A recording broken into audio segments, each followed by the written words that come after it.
Good morning. Study with प्रेक्षा 5483 में आपका स्वागत है।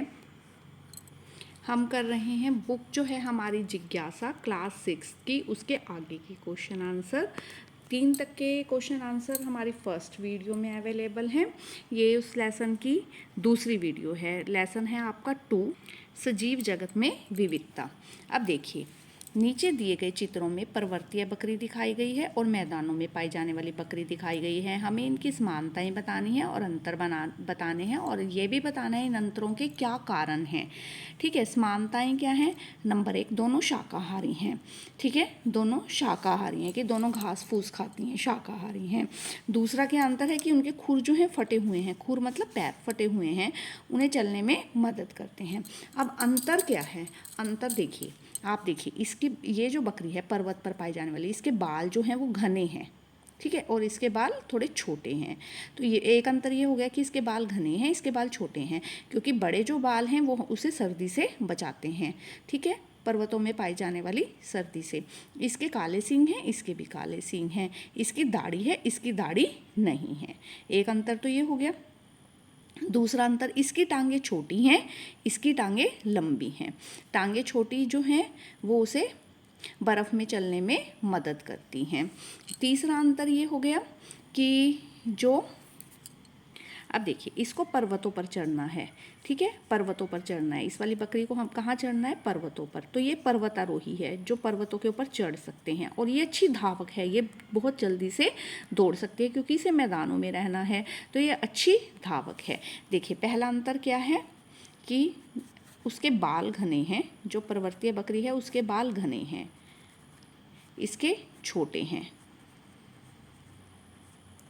इसकी दाढ़ी है, उसकी दाढ़ी नहीं है। दूसरा अंतर ये हो गया कि दाढ़ी नहीं है। ठीक है, दूसरा अंतर, टांगें छोटी हैं, छोटी, और उसकी बड़ी हैं। ठीक है, एक की छोटी हैं, दूसरे की बड़ी हैं टांगें। इस वाले की, मैदान में पाए जाने वाले की, ये पर्वतारोही है। किसे पर्वत के ऊपर चढ़ना है तो पर्वतारोही है, और ये धावक है। ये अच्छी तरह से भाग सकती है मैदानों में। ठीक है, अब हमें 2 समूह बनाने हैं। ठीक है, किसी भी विशेषता के आधार पर हमें कोई भी 2 समूह बनाने हैं। ठीक है, तो हमने क्या विशेषता ली? शाकाहारी, जो घास खाते हैं। गाय हो गई और कछुआ हो गया, ये क्या है? शाकाहारी हैं। बाकी जितने भी जंतु हैं वो मांसाहारी हैं या सर्वाहारी हैं? मांसाहारी, जो मांस खाते हैं या दोनों को खा सकते हैं, शाक भी और मांस भी, वो सर्वाहारी। तिलचट्टा, कबूतर, चमगादड़, व्हेल, मछली, टिड्डा और छिपकली, ये सर्वाहारी हैं या मांसाहारी हैं। ये दोनों जो हैं ये शाकाहारी हैं। अगला क्वेश्चन, जनसंख्या के बढ़ने और मनुष्यों द्वारा अधिक सुविधाजनक जीवन की चाह में विभिन्न आवश्यकताओं की पूर्ति के लिए वनों की कटाई की जा रही है। यह हमारे आसपास के परिवेश को कैसे प्रभावित करती है? आपके विचार से हम इस चुनौती का निदान कैसे कर रहे हैं? जैसे जैसे जनसंख्या बढ़ रही है वैसे वैसे जो है मृदा अपरदन हो रहा है। ठीक है, जैव विविधता की हानि हो रही है। जैव विविधता, जनसंख्या बढ़ने के कारण जो जीवों में विविधता है उसमें धीरे धीरे कमी आ रही है। मृदा अपरदन के कारण मिट्टी की उपजाऊ क्षमता घटती है और बाढ़ का खतरा बढ़ता है। और जैसे जैसे पेड़ कटेंगे वायु की गुणवत्ता में कमी आएगी, ऑक्सीजन की कमी हो जाएगी और कार्बन डाइऑक्साइड बढ़ेगी। ठीक है, तो इसके उपाय क्या हैं? हम इसका निदान कैसे कर सकते हैं? नंबर 1, लोगों को शिक्षित कर सकते हैं हम इसके बारे में, उन्हें समझा सकते हैं कि पेड़ों को काटने के क्या नुकसान हैं। और दूसरा, हम अधिक से अधिक वृक्ष लगा सकते हैं। ठीक है, अब फ्लो चार्ट का विश्लेषण करें। इसमें क और ख कौन कौन से उदाहरण हो सकते हैं? हमें एक फ्लो चार्ट दिया गया है। पौधा है, हाँ। क्या इसमें पत्तियां हैं? हाँ। अब पत्तियों में हमने देखना है जालिका रूपी शिरा विन्यास है। जालिका रूपी शिरा विन्यास किस में होता है? आम में होता है, अमरूद में होता है। अगर हाँ तो आम और अमरूद इसके उदाहरण हो गए। अगर नहीं तो गेहूँ इसका उदाहरण हो गया। फिर उसमें समानांतर शिरा विन्यास है तो उसका उदाहरण क्या है? हमारी गेहूँ है। अगला क्वेश्चन, राज अपने मित्र संजय से तर्क करता है कि गुलहड़ का पौधा एक झाड़ी है। इसके स्पष्टीकरण के लिए वो कौन से प्रश्न पूछ सकता है? आपने गुलहड़ का पौधा देखा है? गुलहड़ का पौधा एक झाड़ी है, तो इसके लिए हम कौन कौन से क्वेश्चन पूछ सकते हैं? देखो बच्चों, ये गुलहड़ का पौधा है। ठीक है। ये वाले फूल आप लोगों ने बहुत जगह लगे हुए देखे होंगे। ये गुलहड़ का पौधा है, ठीक है। ये नीचे से मैंने आपको दिखाया। इसके बारे में हम क्या क्या प्रश्न पूछ सकते हैं, इसके बारे में कोई क्या क्या प्रश्न पूछ सकता है। क्या इसकी टहनियाँ जड़ के नज़दीक से निकलती हैं? हाँ, है ना, बिल्कुल नीचे से निकली हुई हैं।